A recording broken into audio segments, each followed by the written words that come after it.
Piring Bu, piring.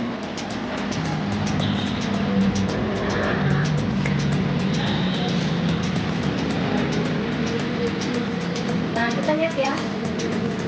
Lalu berapa kilo air? Itu ya.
Yang kurang lebih kalau diterjemahkan secara bebas artinya adalah batas titik nol.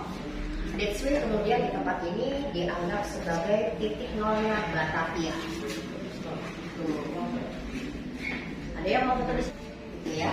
Jadi ini adalah titik nolnya. Kalau di Monas saya juga belum tahu di sebelah mana ya titik nolnya DKI. Ada yang pernah lihat nggak di Monas? Belum ya, saya juga belum sih. Jadi, kalau yang itu saya nggak ngerti. Kalau yang itu makanya artinya batas titik nol. Kemudian makanya dijadiin di sini titik nolnya Jakarta. Kemudian perlu Mbak dan Mas ketahui setiap kota itu punya titik nol. Bandung ada, Makassar ada, dan sebagainya ada. Konon kabarnya salah satu fungsinya adalah menentukan pembagian waktu. Jadi dari sinilah waktu ditentukan, misalnya di Jakarta jam sekian, nanti ke Indonesia Timur jam berapa, nanti ke tapi kemudian dipindahkan ke yang ada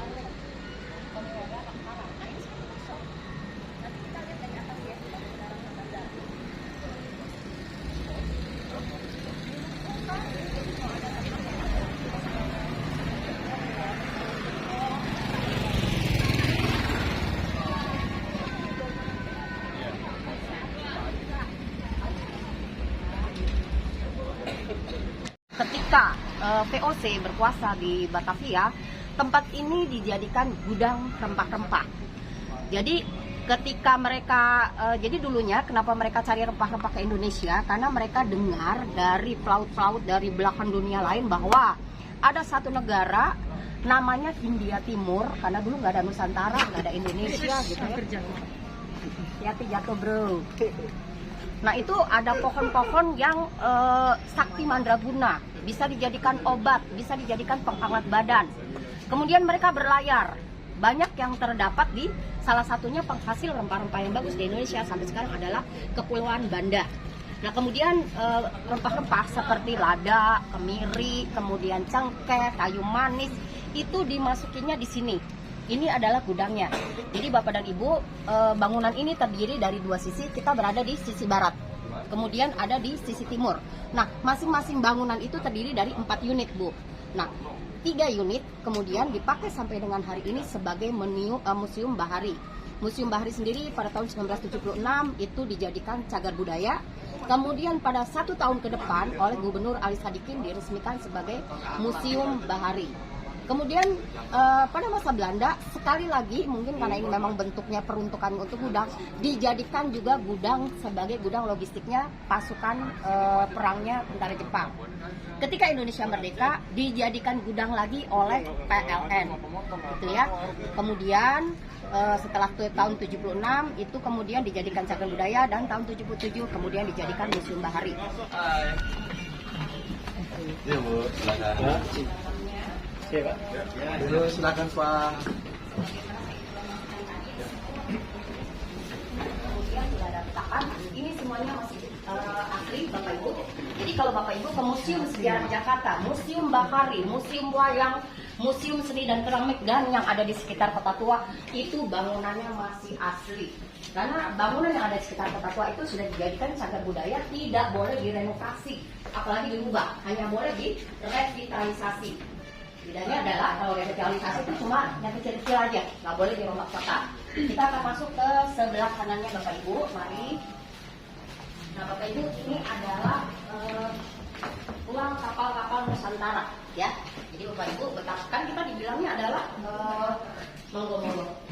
Kita dibilangnya kan adalah nenek moyangku orang pelaut ya. Jadi kita nih bisa lihat Bapak Ibu, ini adalah bentuk-bentuk peralatan, kemudian kayak jangkar, kayak itu pemberat kapal juga. Kemudian ini untuk naik ke kapal zaman dulu juga masih pakai tali begini Bapak Ibu.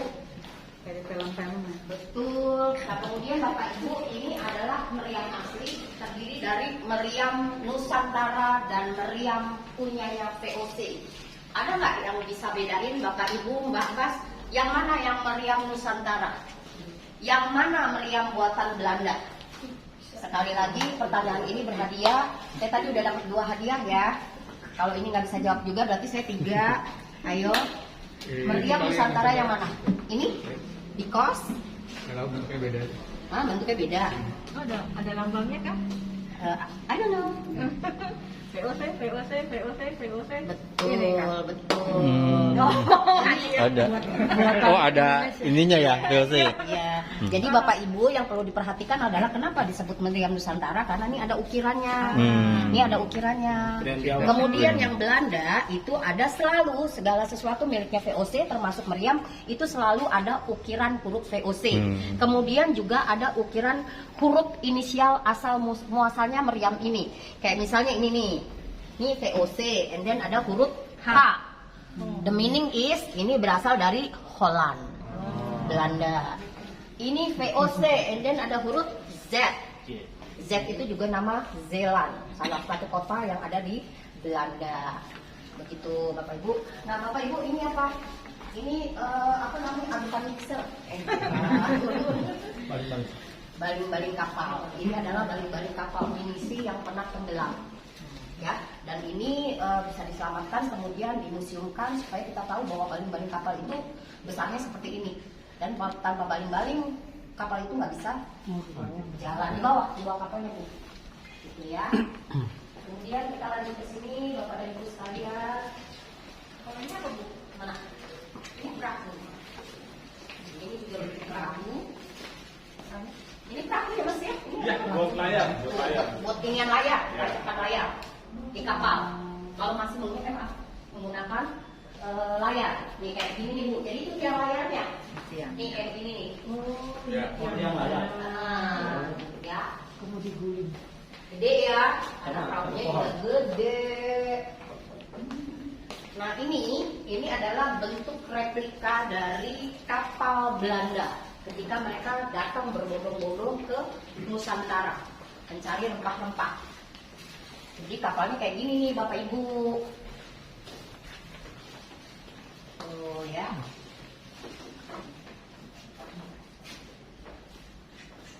Kita lanjut. Boleh? Antik ya bentuknya ya.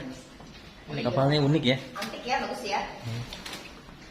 Bayangin dari benua Eropa dari zaman dulu berapa ratus hari untuk sampai di Nusantara. Ini maksudnya. Nah, kapal dulu kapal yang mana? Ini kan ini Pak, apa namanya untuk mesin apa segala macam gitu. Ini meriamnya nih.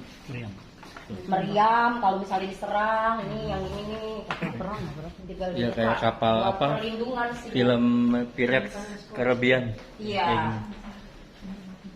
Nah, sekarang kita ke sini Ibu dan Bapak.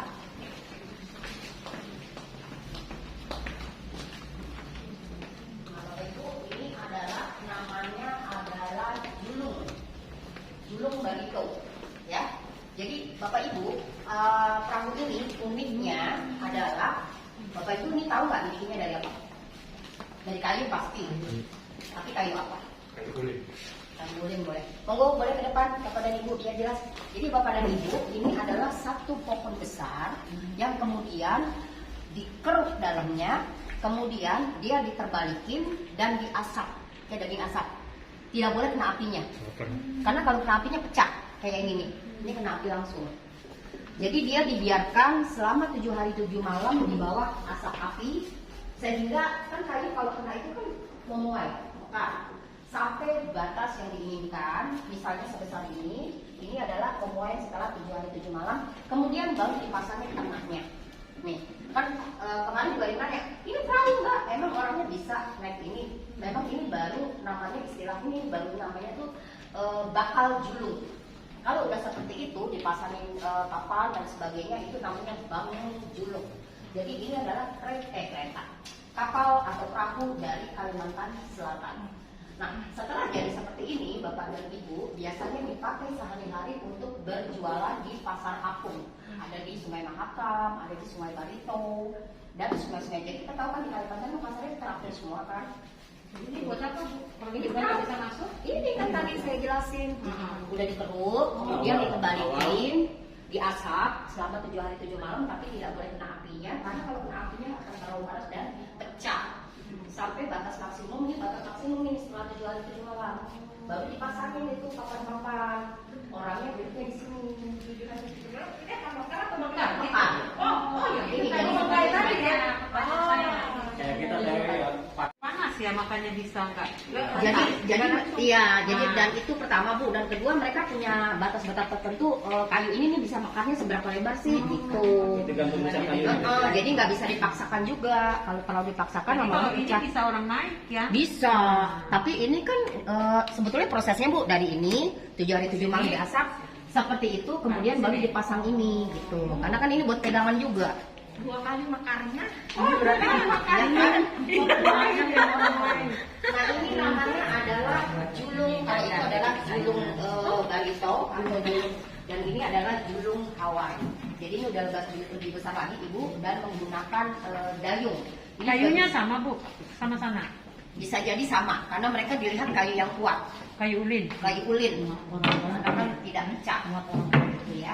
Kalau ini adalah buat jualan di kapal ya. iya, jadi kan ibu suka lihat ya, ada sayuran, Iya. ada ayam, ada apa. Nah mereka pakai kapal yang seperti ini. Ini yang Perahu kecil. seperti ini. Ini yang Iya, kecil. ini kayaknya untuk biasa aja deh. Apa namanya, mungkin menjemput orang atau apa gitu. Nah ibu bapak ini, kita kalau ini ingat apa nih? Ingat dari mana? Next question. Jadi ini dari Madura, Bapak Ibu. Ya, mereka tidak nomaden, mereka tetap punya rumah di darat, tapi mereka biasanya tuh nelayannya kalau cari makan ke laut itu bisa makan waktu 2-3 hari. Jadi mereka tinggal di kapal ini sampai mereka pulang lagi ke keluarganya. Oh jadi khusus Iya, nelayan. iya, tinggal di sini, ya. Jadi makanya mereka ada atapnya, di dalamnya itu ada dapur, ada apa, segala Seperti macam. rumah ya? Betul. Gitu. Nah ini adalah julung-julung tadi barito, hawe, terus ini ketinting. Ini tuh bisa bikin wisata nih. Iya. Udah banyak. Yang di Thailand ibu pernah? Di Thailand kan pasarnya juga pakai begini kan? Oh. Beli souvenir, beli buah, beli makanan dan sebagainya. Nah Bapak Ibu, yang berikutnya ini adalah replikanya dari pembuatan pinisi. Ya. Jadi Ibu Bapak, keunikan dari pinisi ini tidak dibuat, kalau tadi badannya ya, badan perahunya ya. Tapi kalau pinisi dibikin kerangkanya dulu Bu. Pinisi itu dibikin dulu ini satu-satu, dan Bapak Ibu boleh perhatikan di gedung ini sama dengan di pinisi. Mereka tidak mengenal paku besi, ya. Jadi mereka pakai pasak, ya. Ini dari kayu nih, gitu, ya. Jadi mereka tidak akan, Ibu Bapak mencari di pinisi atau di gedung ini, Ibu juga bisa lihat nih, nanti kita kasih tahu ya. Ini juga tidak menggunakan paku nih Bu. Buat pakunya tuh nggak pakai paku besi. Jadi mereka pakai pasak kayu, karena pasak kayu ini khususnya untuk perahu atau kapal, semakin kena air dia semakin padat. Nah ini sambungan-sambung kapalnya tuh semakin rapat, gitu. Kemudian kita dari segi teknis pembuatan even ini tradisional ya, tidak pakai teknologi, itu diakui dunia memang lebih maju beberapa langkah. Kenapa? Karena selain tampilan kapal kita lebih manis, Bapak Ibu, ternyata laju kapal buatan kita tuh lebih cepat dibanding buatan Eropa. Kok bisa? Ya karena dia bentuknya lancip, jadi waktu membelah ombak tuh lebih cus gitu. Kemudian konon kabarnya kapal buatan kita yang model-model pinisi begini secara tradisional itu juga tidak gampang tenggelam, karena dia bentuknya begini kayak batok kelapa gitu loh, ya. Kalau kita lihat di film-film kayak speedboat itu kan di slot bawahnya apa segala dia bentuknya tabung bulat. Jadi kalau bahasa Jawanya tuh gampang gelempang gitu loh. Kalau ini karena bentuknya batok kelapa jadi lebih safety gitu, lebih susah untuk kebalik tenggelam. Gitu. Kita lanjut ini. Nah ini juga dari Kalimantan, Bapak Ibu. Sebetulnya ada satu lagi dari dari Papua, namanya adalah Cakak Parere. Nah itu panjangnya sekitar 14 sampai 15 meter. Nah biasanya semua perahu tradisional Indonesia itu dibuat handmade, tidak menggunakan alat-alat yang sifatnya elektronik gitu ya. Nah keistimewaan perahu, sayangnya ini nggak ada di sini karena sempat ruangannya kebakar ya Pak ya. Yang itu perahu Papua Mas. di mana? Ini di ruang perahu sebelah. Oh oke. Jadi Bapak Ibu, begini, saya lahir tahun 90-an. Pernah nonton Si Manis Jembatan Ancol nggak? Yang filmnya Dia Permata Sari, terus Oji Saputra gitu ya. Itu syutingnya di tempat ini. Kirain syuting Pirates Caribbean.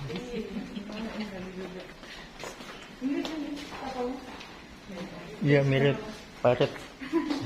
Kalau siang baru Bapak Ibu sering dipakai juga untuk ini dan foto-foto ini juga di sini.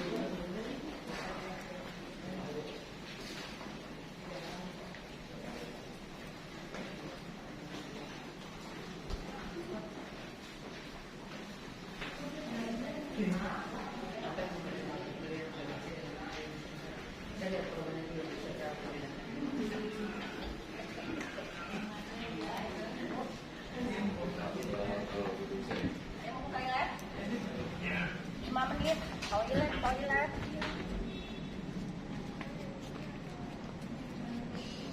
Oke, Bapak Ibu, ini tiang-tiang. Jadi kita kan waktu itu, bukan kita, maksud saya VOC waktu itu membangun gedung ini, mereka kan perhitungan cermat dalam segala hal. Ada yang tahu nggak kenapa ada besi-besi ini? Ini dari besi ya, Bapak dan Ibu. Ya, ini namanya adalah angkur, ya, terbuat dari besi baja. Jadi Bapak dan Ibu, kenapa banyak sekali tempat kelihatan angkur-angkur ini? Karena ini sebetulnya adalah untuk penahan gedung ini, karena ini kan di tepi laut, untuk nahan dari gelombang besar ketika pasang, karena sampai sekarang pun tempat ini masih sering banjir.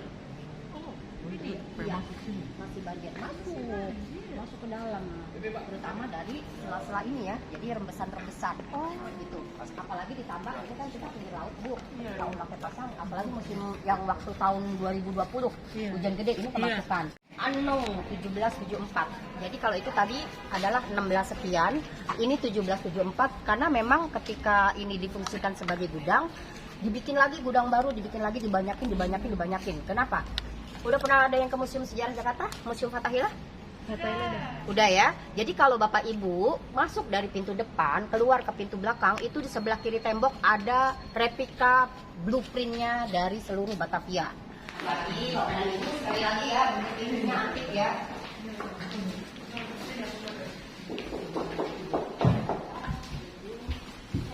Dibangun pada tahun 1974. Yang paling pertama 16 ya.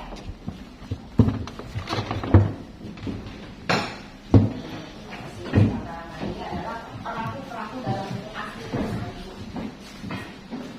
Ini ya. Ini perahunya semuanya perahu buatan Indonesia, masih bentuk asli. Nah kemudian ini namanya adalah perahu gunung-gunung. Ini merupakan ini Bapak Ibu. Jadi untuk menyeimbangkan perahu ketika berlayar, dia menggunakan layar dan julung-julung untuk keseimbangannya. Ini ya. Oke.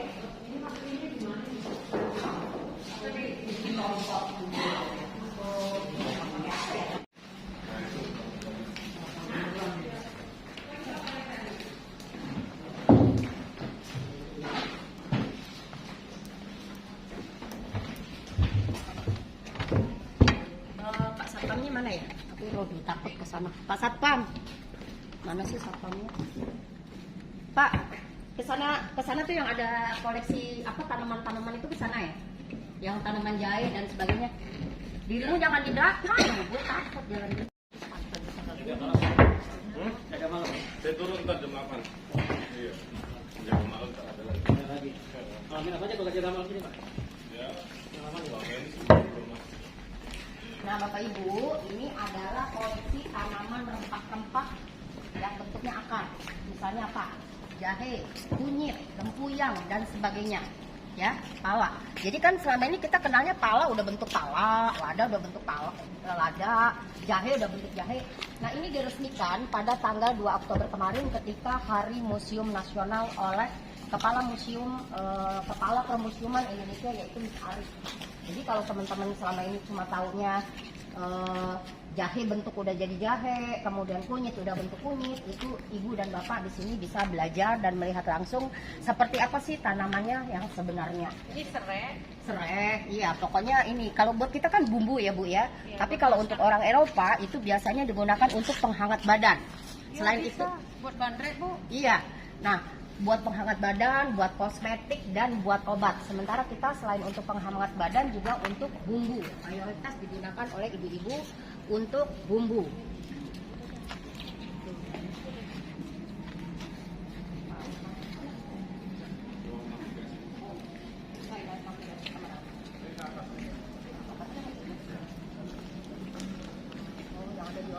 Ya.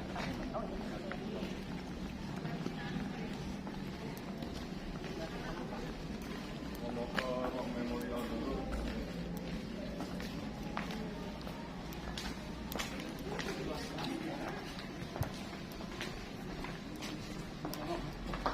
Lagi ibu. Ya. Nah, ini kan yang waktu kemarin kebakar bukan ya? Iya, gedung ini. Nah Bapak Ibu ini adalah ya. Jadi Bapak Ibu bisa lihat ya. Ini adalah bangunannya baru. Boleh masuk? Tunggu.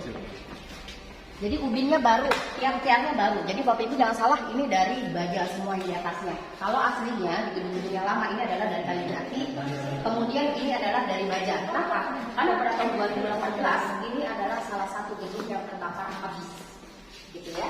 Kemudian apa aja yang terbakar? Yaitu koleksi alat-alat navigasi kapal.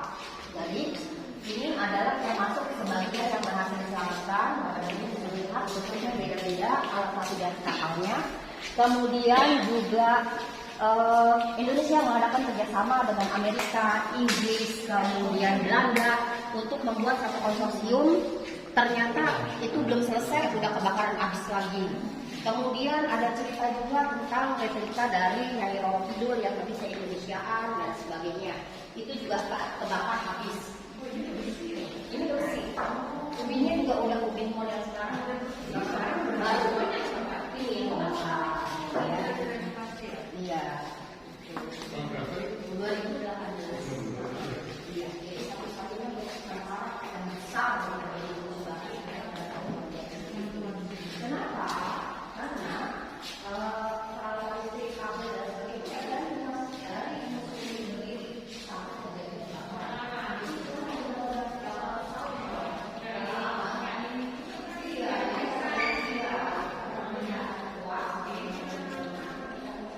Itu kayak jangkar ya. Iya iya.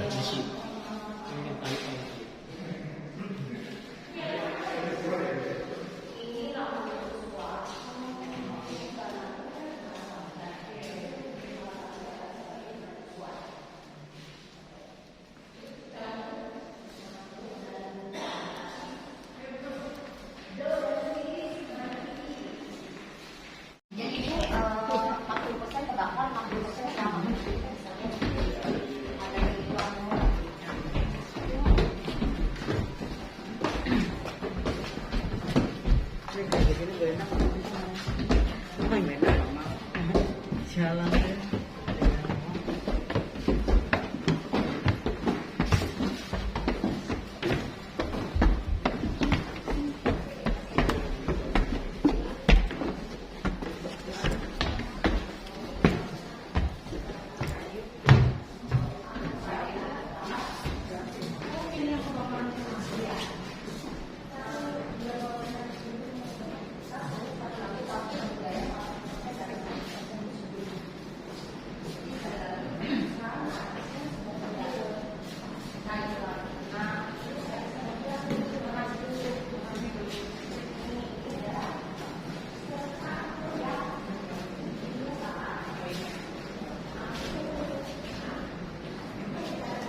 Bakar.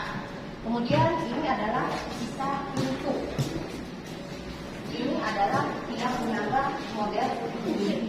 Ini ya, Bapak Ibu, tadi saya bilang ini tidak pakai paku ya, dia pakai pasak kayu. Nih, nggak ada yang pakai paku. Ya, jadi dia hanya hancur ketika kebakar, gitu. Tapi kalau kena air atau kena apa dia nggak bakal ini dirusak. Itu juga susah pintu, kalau yang mau foto-foto, tadi mana? Di situ boleh. Mana mas? Tadi masih jemput. Ayo di situ ya foto monggo. Foto bersama nggak? Saya fotoin di sini.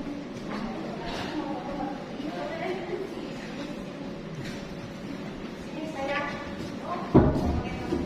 Ini juga bawa apa?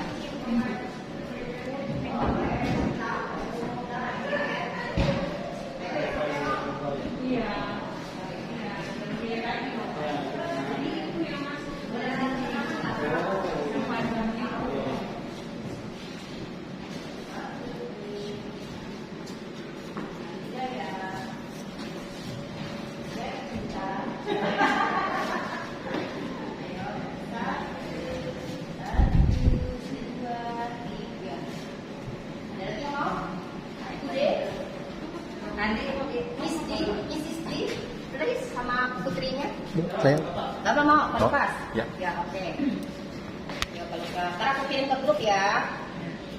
Udah nih gayanya, mentok. 1, 2, 3. Lagi Pak, ganti gaya Pak. 1, 2, 3. Lagi dari orang asing yang pertama, kita kenalin dulu nih Laksamana Malahayati. Puisi. Oh yes. Korek. Ini adalah orang Aceh. Hah? Kayak nyalin. Bukan. Iya masih saudaraan, tapi lahirnya duluan berapa tahun kemudian baru Cut Nyahin lahir. Ini adalah Laksamana Hayati. Laksamana Hayati adalah panglima perang perempuan dari Aceh. Dia adalah tangan kanan dari sultannya yang namanya Sultan Salahuddin Shah. Dia sendiri adalah keturunan sultan karena bapaknya, kakeknya, buyutnya adalah juga para sultan di Aceh. Nah kemudian dia adalah perempuan pertama yang memimpin pasukan perempuan dari Aceh, namanya Inang Bone. Kemudian mengalahkan siapa ya? Lupa saya deh. Orang asing, lupa saya namanya. Nanti ada di sana ya. Nah kemudian dulu saya nggak tahu Mas, sekarang masih ada nggak lukisannya ini Malahayati? Yang gede. Nah, konon kabarnya kalau ada yang berani, lukisannya Laksamana Malahayati ini bisa melirik. Jadi kita ke arah mana, katanya matanya ngikutin. Ke arah mana, katanya ngikutin. Benar ya Mas ya? Ya. Tuh, ini sebagai penghuni asli tuh udah mau menantang. Berarti adalah ceko. Ceko nggak? Ceko pada akhirnya ada banyak. Jadi dari yang menunjukkan bahwa Indonesia memang ada serius judulnya Indosiar. oh Eko nggak pernah nonton. Nah Ada. ini adalah dari Yunan, kemudian salah satu warisannya yang sekarang masih ada tertinggal adalah Sang Tokoh. Dia bilang Semarang. Kelenteng. Iya. Nah itu adalah peninggalannya dia. Kemudian dia diketahui jadi Islam. Kenapa? Karena pada makamnya di satu gunung di Yunan itu dia pusaranya pakai bahasa Arab, tulisan Arab, Bismillahirrahmanirrahim, Innalillahi wa innalillahi rajiun dan sebagainya, yang menandakan bahwa dia Muslim. Kemudian Cina-Cina Tangerang sebelum Cina-Cina yang tadi itu dieksekusi di sini, kemudian eksodus ke Tangerang sebagian, itu adalah anak buahnya dia yang kemudian beranak pinak, kemudian menjadi komunitas Cina di sana.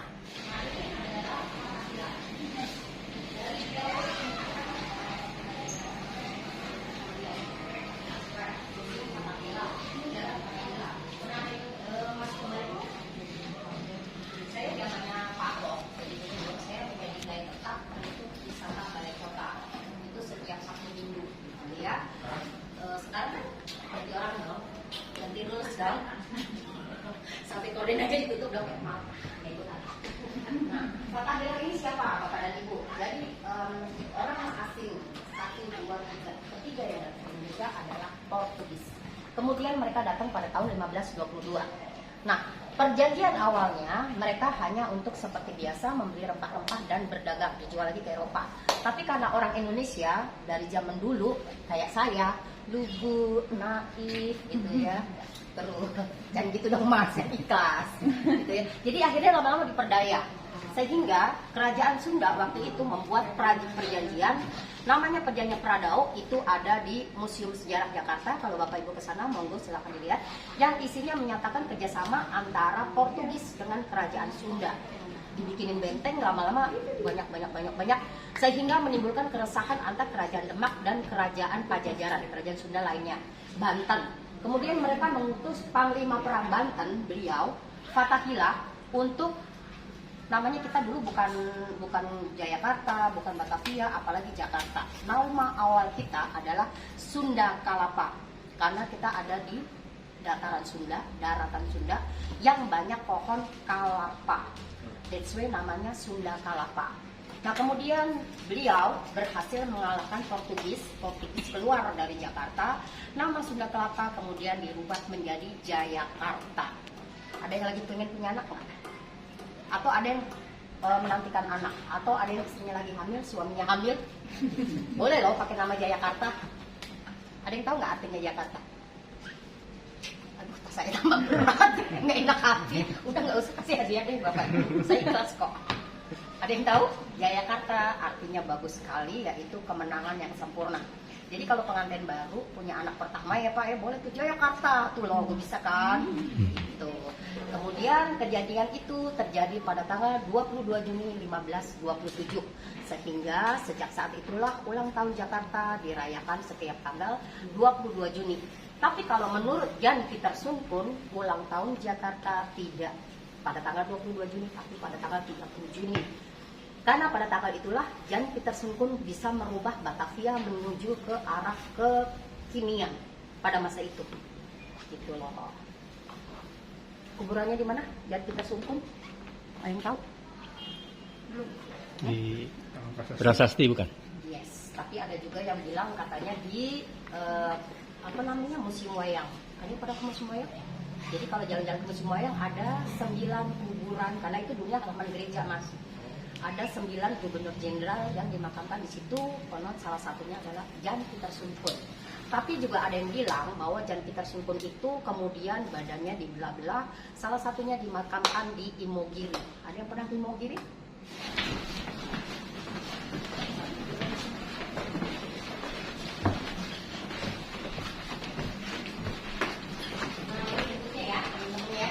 Ini adalah gambar dari rekaan Kastil Batavia. Nah itu yang ada di foto-foto itu namanya bastion.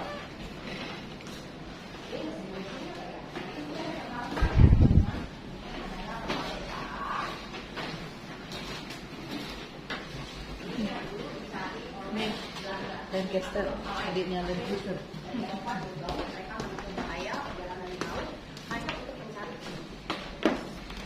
Nah, primadona dari rempah-rempah Indonesia yang dibawa Portugis, dibawa Belanda, dibawa Inggris dan sebagainya ada cengkeh, pala, lada, kemudian kapulaga, pokoknya segala sesuatu yang menghangatkan badan.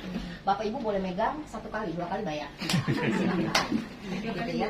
Nah, inilah yang tadi saya sebutin primadona dari rempah-rempah yang membuat VOC kaya. Karena hanya dia yang punya hak absolut untuk menguasai rempah-rempah di Hindia Belanda ini. Setahun penghasilannya pada saat itu berapa ratus abad yang lalu gitu ya, berapa abad yang lalu itu adalah 7,95 triliun US dollar. That's why kemudian VOC menjadi kaya raya. Gitu ya, nggak kayak kita miskin papa, kaya mama, banyak anak. Nah ini adalah contoh ininya. Ulet-ulet apa Bu? Ada yang tahu nggak? Ini ulet-ulet apa nih? Ulet-ulet kecil. Cuman zaman dulu belum ada apa ya Bu, andaliman. Andaliman sebetulnya ada Bu, tapi tidak Yang di Tanah se-famous Batak ya? ya, I know, tidak se-famous ini kali. Ini kan yang dipakai sehari-hari. Kopinya kopi mana nih? Kopi Aceh. Arabica. Kalau ini doset ya. Nah, Bapak Ibu, ini kita lihat ya. Udah. Satu lagi ya, Bapak Ibu, ini adalah alat untuk menaik turunkan tadi rempah-rempah. Jadi dinaikin ke sini, kemudian diturunkan ke bawah, kemudian sampai bawah. Nanti kita akan ke bawah. Dulunya tuh di sana, yuk kita ke bawah.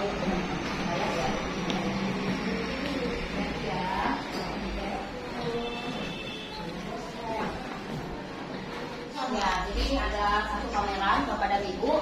Pameran ini adalah Bapak dan bencana. Bencana itu adalah yang terjadi di sebagaimana ini adalah musim bahari di laut. Yaitu misalnya tsunami, kemudian tenggelamnya sebuah kapal, kemudian Krakatau yang menimbulkan gempa bumi sangat besar. Ya, jadi segala sesuatu yang berhubungan dengan bencana yang berasal dari laut. Di sini aja nih Mbak Yuni. Itu ada Apa-apa di sini aja. latar belakangnya apa? Nah ya di sini aja nih Bang. Yuk teman-teman grup 1 dan 2 dimohon bisa berbaris untuk berfoto bersama Bapak dan Ibu. Nah ya, ada di sini aja, ada di sini. Latar belakangnya Ada di mana? kelihatan.